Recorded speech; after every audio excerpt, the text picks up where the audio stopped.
we must also raise our level of individual compliance with the containment measures.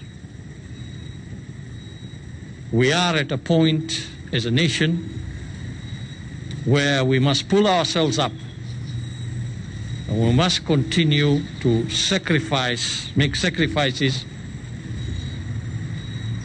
in adhering to the containment measures, in taking personal responsibility to ensure that we are not spreading or facilitating the spread of the virus.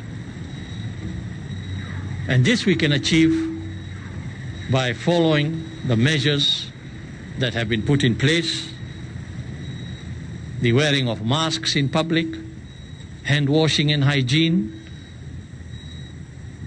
social and physical distancing, avoiding gatherings.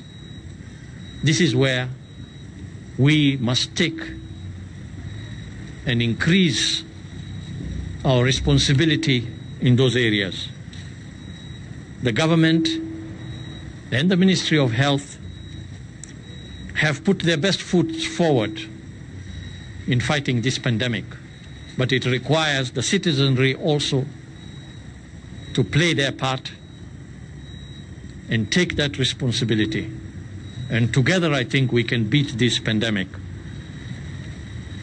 The matters we are discussing here are weighty and must dominate our discussions in aiding the government in coming up with balanced measures on the way forward.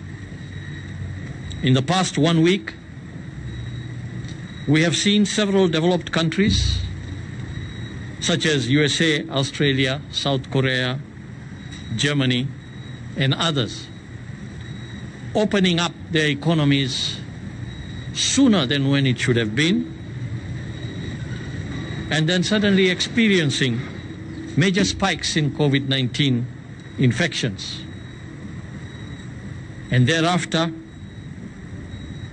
hurriedly again imposing measures to close down the economies.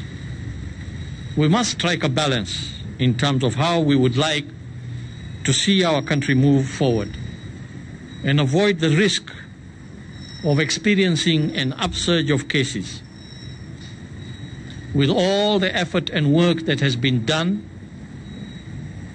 in bringing us to the point where we are today, if we act without taking into consideration those balanced measures, we could very easily erode the gains that we have made. It is better to be safe than sorry.